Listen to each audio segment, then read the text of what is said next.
लेकिन इस बीच एक बड़ी खबर आ रही है, उसका रुख करते हैं। ईरान का हॉर्मुज में एक नया दावा। ईरानी संसद से नया मैनेजमेंट प्लान मंजूर हुआ है। एक बड़ी खबर है इस समय। ईरान ने दुनिया के महत्वपूर्ण समुद्री व्यापारिक मार्ग हॉर्मुज स्ट्रेट पर अपना नियंत्रण और मजबूत करने का फैसला किया है। जी हां, ईरान की संसद का मैं जिक्र कर रहा हूं। संसद ने एक नए मैनेजमेंट प्लान को मंजूरी दी है, जिसके तहत इस रास्ते से गुजरने वाले जहाजों से टोल वसूला जाएगा। चलिए, मैंने तस्वीरों का जिक्र किया था, पहले आपको दिखाता हूं एक मैप में हॉर्मुज, और उसको समझेंगे मेजर गौरवारी से। तो एक मैप आ चुका है और ये तस्वीर आजकल आप देखते ही समझ जाते होंगे कि ये है हॉर्मुज। ये पूरी दुनिया को इस समय कंट्रोल करने वाली जगह बनी हुई है। मेजर गौरवारिया जी, इसको कहते हैं और मजबूत कर देंगे। मैं कुछ और पलों में आपको दिखाऊंगा हॉर्मुज से जुड़ी हुई कुछ ऐसी तस्वीरें जो बता देंगी कि किस तरह से ईरान इस समय हमले भी कर रहा है इस पूरे क्षेत्र में। मेजर गौरवारिया, इसको कैसे और मजबूत किया जा सकता है? ईरान के पास है ऐसा कुछ? नहीं, ईरान के पास बिल्कुल। मैं चाहता हूं, मैं रिक्वेस्ट करूंगा, जरा मैप को फ्रीज कर दीजिए। आप यहीं पे फ्रीज कर दीजिए, रोक दीजिए मैप, रोक दीजिए आप। हाँ, अब ये देखिए, ये जो हॉर्मुज है ये पूरा इलाका है, चाहे आप यहां से जाएं चाहे आप यहां से जाएं, ईरान यही चाहेगा कि आप यहां से जाएं। ठीक है, क्योंकि यहां से वो टैक्स वसूल कर सकता है। उसने बात करी है $2 मिलियन पर शिप की। जी, तो ईरान जो है कैसे रोकता है, हमें यह समझना पड़ेगा कि भाई आपने कानून बना लिया अपनी पार्लियामेंट में, वो आपका अधिकार है, आपने कानून बना लिया, आप उसको एनफोर्स कैसे करेंगे? जैसे कि लॉ एंड ऑर्डर होता है, वहां पे पुलिस थाना है, थाना एनफोर्स करता है ना। बिल्कुल। ये थाना इनका कहां पे है? तो ये थाना इनका यहां पे जी, इस पूरे इलाके में। यानी कि अगर अमेरिका को स्ट्रेट ऑफ हॉर्मुज को कैप्चर करना है जी, और उसको खाली करना है और उसमें से डीमाइनिंग करनी है, यानी कि जो बारूद की सुरंगें वहां पे हैं जी, अगर उसको क्लियर करना है तो अमेरिका को पहले ये पूरी की पूरी जो जमीन है ये कैप्चर करनी पड़ेगी। इसके बिना अमेरिका कुछ नहीं कर सकता, ये पहली शर्त है जी। ठीक है जी। अब दूसरी बात है कि स्ट्रेट ऑफ हॉर्मुज है, ये बहरीन ले लीजिए जी, अगर ये कतर ले लीजिए, आप यूएई ले लीजिए जी, ठीक है, अगर आप आगे चले आप ओमान ले लीजिए। ये पूरा का पूरा, ओमान तो खैर फिर भी चलिए इस तरफ हो गया, लेकिन ये पूरा का पूरा इलाका जो स्ट्रेट ऑफ हॉर्मुज है ये तो सबका है जी। ये ईरान का सिर्फ थोड़ा है, ये तो जो भी पर्शियन गल्फ में इस्तेमाल करता है उसका है। तो ईरान जो उसको रोक रहा है, पहली चीज ये गैर कानूनी है। यहीं रोक दीजिए एक बार। मैं पीसीआर की टीम को कहूंगा कि यहीं रोक दीजिए। मुझे ये समझाइए, क्योंकि ये दो द्वीप हमें नजर आ रहे हैं, अगर हमारे दर्शक भी इसको देख पाए ध्यान से। ये दो टापू हैं, छोटे छोटे जो द्वीप नजर आ रहे हैं जी। ये है लरक जी, ये लरक और ऊपर हॉर्मुज जी। तो क्या जो टोल टैक्स की बात हो रही है, जो मैं पहले बात कर रहा था, अपने दर्शकों तक पहुंचा रहा था कि जब हम गाड़ी का टोल देना होता है तो एक रास्ता बना दिया जाता है कि इसमें से निकलिएगा आप, जी, जी। रोड और कहीं नहीं जा सकते। बिल्कुल बिल्कुल। तो क्या अगर टोल टैक्स वसूला जाता है या हफ्ता वसूली की जाती है तो कोई शिप यहां से निकलेगा? ये पूरा समंदर खाली है, यहां से नहीं जा पाएगा, ऊपर जाना पड़ेगा आपको उस रास्ते। अगर यहां से जाता है तो ईरान उसके ऊपर मिसाइल फायर करेगा, उस पे मिसाइल फायर वो जा सकता है जी, ईरान जाने नहीं देगा। और अगर वहां से जाएगा तो वहां से जाने का सीधा मतलब है कि आप $2 मिलियन US देकर ही निकल रहे हैं। यहां इतना मामला खराब हो गया गौरव, मैं आपको बताता हूं, इतना मामला खराब हो गया कि चाइनीज जी, जो कि उनके यार हैं, उनके दोस्त हैं, और उन्होंने चाइना को बोला है कि आपको $1 नहीं देना, आप जाओ जी, आपके लिए खुला है मामला जी। वो चाइना डर के मारे यू टर्न ले रहा है, कह रहा है कि ये लोग पता नहीं क्या कर देंगे, कहीं हमें मिसाइल ना मार दें। चाइना भी नहीं गया। आपको यह भी बताता हूं कि अगर वो रास्ता जो दिखा रहा था ना हॉर्मुज का, कि अगर वो दो टोल टैक्स या हफ्ता वसूली वाले द्वीप से नहीं निकले तो फिर क्या होगा? ये होगा, देखिए, इस तरह से मिसाइल लॉन्च कर दी जाती है और इस तरह से टारगेट किया जाता है। और ये एक तस्वीर ऐसी है जिसने पूरी कहानी को बयां करके रख दिया कि हालांकि ये बहुत छोटा, मेरे को कोई शिप नजर आ रहा है या कोई बोट नजर आ रही है, लेकिन जो बड़े बड़े कंटेनर्स को या पूरे एलपीजी या तेल के भंडार को लेकर चलते हैं, वो बहुत बड़े शिप होते हैं जो वहां से जाते हैं, उनको टारगेट करना और भी आसान है। जी, ये तस्वीर कहीं ना कहीं कहानी को बयां कर रहा है। 100% यही है। आपने देखिए, you have to set an example. आपने लोगों को बोल दिया कि अगर ये वीडियो जारी क्यों कर रहा है ईरान, कभी आपने सोचा, दर्शकों से पूछ रहे हैं कि ईरान ये सारे वीडियो क्यों जारी करता है? ईरान को एक बात पता है, दिस इज एन एग्जांपल। अगर आपने ऐसी कोशिश करी तो फिर आपका भी यही हशर होगा। आप देख लीजिए, ये जिस तरीके से वीडियो में हमने इंसानों को आग लगा दी, हमने जहाज को आग लगा दी, आपको भी आग लगा देंगे। अगर आप गए तो आपको ईरान को सलाम करके पैसे देने पड़ेंगे, वरना हम आपको ठोक देंगे। ये ईरान बताना चाहता है वीडियो जारी करके। चलिए, एक और तस्वीर आपको दिखाते हैं, और ये तस्वीर है कि ईरान, जो अभी तक हम पिछले कुछ दिनों में बात करते आए हैं, लग रहा है कि बात हमारी यहां कही हुई ईरान तक पहुंच रही है जी, क्योंकि कुछ जर्नलिस्ट को, जो पत्रकार हैं, उनको इजाजत दी गई कि आप हॉर्मुज जाइए, देखिए, और उनके जाने का एक वीडियो भी बकायदा जारी कर दिया गया जी। अब ये क्या नई रणनीति अपनाई जा रही है। देखिए, वहां लेके जाएंगे जहां जहां सब कुछ ठीक है, ऑल इज वेल। नहीं, मैं ये कह रहा हूं कि आप हॉर्मूज क्यों भेज रहे हैं। मैं ईरान से ये पूछना चाहता हूं, आप जर्नलिस्ट को तेहरान क्यों नहीं ले जा रहे? आप इंटरनेशनल जर्नलिस्ट को, ये जो कैमरा लेके खड़े हैं भाई हमारे इंटरनेशनल मीडिया वाले, हॉर्मूज का क्या मतलब है? आप उनको बोलिए कि तेहरान में जाइए, उनको तेहरान में ठहरवाइए जरा। तेहरान में जब मिसाइलें गिरे हैं, जब तेहरान पे अटैक हो, उसका ये देखिए, हॉर्मूज में कुछ नहीं है। मैं फिर से कह रहा हूं दोस्तों, दिस इज इंफॉर्मेशन वॉरफेयर। ये सूचना युद्ध है जो ईरान कर रहा है। अब यहां से क्या होगा? बड़ी इंटरेस्टिंग चीज है गौरव, यहां से पूरा ग्लोबल मीडिया कवर करेगा हॉर्मूज। यहां से और खौफ, भाई अगर आपको डर दिखाना है तो आपको टेलीविजन कैमरा की मदद चाहिए। बिना टीवी कैमरा के आप डर नहीं दिखा सकते, आप खौफ पैदा नहीं कर सकते। तो वहां पे लाइव डेमोन्स्ट्रेशन होगा कि ये जहाज आ रहा है और यहां से हमारी मिसाइल और आग आग आग हो गई है।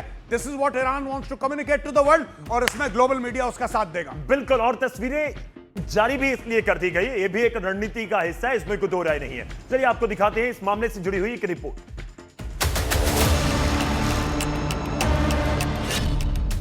ईरान का हॉर्मुज में हफ्ता वसूली का प्लान। कई देशों के जहाजों पर लगेगा बैन। अमेरिका और इजराइल की कटेगी लाइफलाइन। पश्चिम एशिया में जंग के बीच ईरान ने अमेरिका और इजराइल को परेशान करने का नया प्लान बना लिया है, क्योंकि ईरान ने दुनिया के सबसे महत्वपूर्ण समुद्री व्यापारिक मार्ग पर अपना नियंत्रण और मजबूत करने का फैसला किया।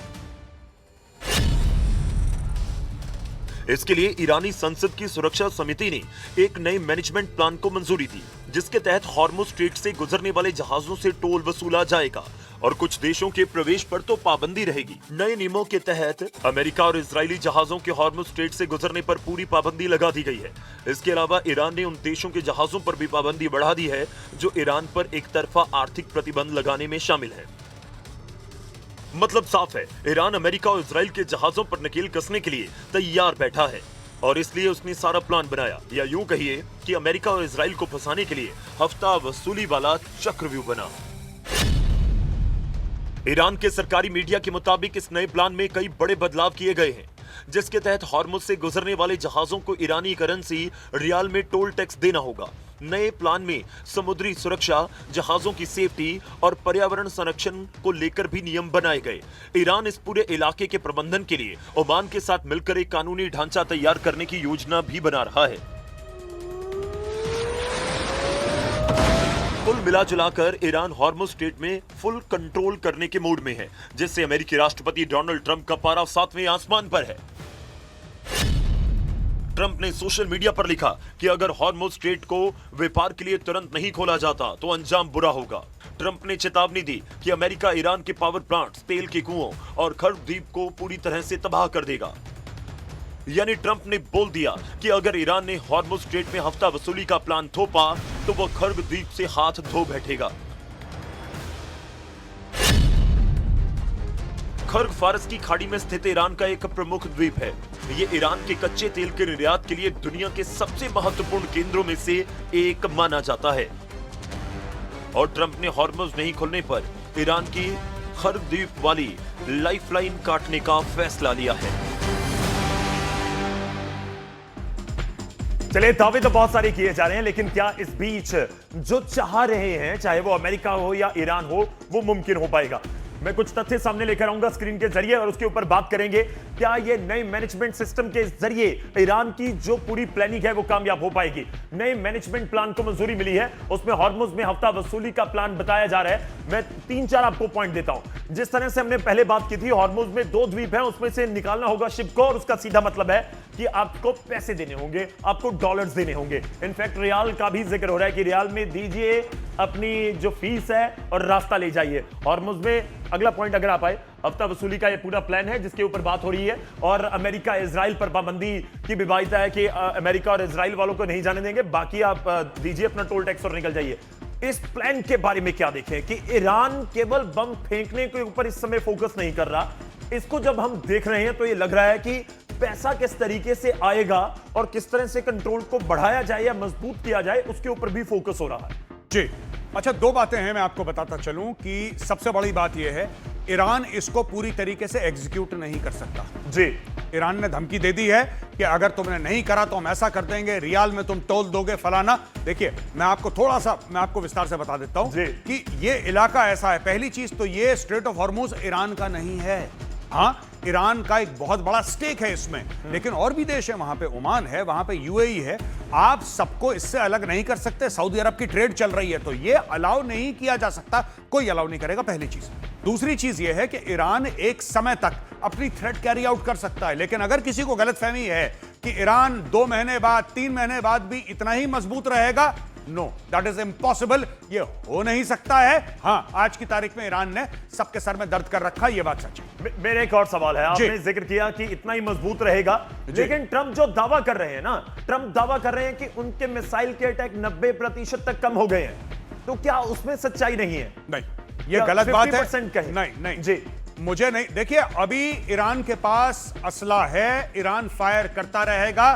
देखिए, दो तीन जिसको कहते हैं कि जुए हैं जो ईरान खेल रहा है। जी, पहली चीज, ईरान ये जुआ ये खेल रहा है कि इतने मिसाइल मारो, इतने बम मारो, इतनी दिक्कत पैदा करो कि तेल का भाव $200 पर बैरल पार कर जाए। अभी 118, 115 पे है, अभी और बढ़ेगा। ईरान ये चाहता है। दूसरी चीज, ईरान ये कहता है कि सबको इतनी मिसाइलें मारो, इतनी मिसाइलें मारो कि एक अननेचुरल प्रेशर आ जाए डोनाल्ड ट्रंप और नेतन्याहू के ऊपर कि भाई ये आपने क्या शुरू कर दिया, इस लड़ाई को खत्म करो। और तीसरी बड़ी बात जो ईरान कह रहा है, ये डॉलर वाला खौफ जो है कि भाई अगर तेल खरीदोगे तो चाइनीज करेंसी में, टोल दोगे तो ईरानियन करेंसी में, हम अमेरिका को यहां से निकाल देंगे। इजराइल को तो वैसे भी जरूरत नहीं है। इजराइल तो अपना तेल खुद देख रहा है, हमने कभी कवर करा ना, हाइफा से उसका जाता है मोर देन 60-70%। हाइफा रिफाइनरी से इजराइल की जरूरत पूरी होती है। तो ये कहना कि जी हॉर्मुज से इजराइल की गर्दन ऐसे पकड़ लेगा, ये बहुत बड़ी गलतफहमी है। लेकिन हाँ, जितने भी अरब देश हैं उनको दिक्कत होने वाली है, भारत को दिक्कत होगी, चीन को दिक्कत होगी, यानी उन सारे के सारे देशों को दिक्कत होगी जिन्होंने ईरान पे हमला नहीं किया। भारत को दिक्कत हो रही है, क्या भारत ने ईरान पे हमला किया? नहीं। चाइना को हो रही है, क्या चाइना ने ईरान पे हमला किया? नहीं। क्या अरब देशों ने हमला किया? नहीं। फिर दिक्कत किसको हो रही है? जो शांति और अमन के लोग हैं उनको दिक्कत हो रही है। और खुश कौन बैठा है? अमेरिका और इजराइल, जिसका लेना एक ना लेना दो।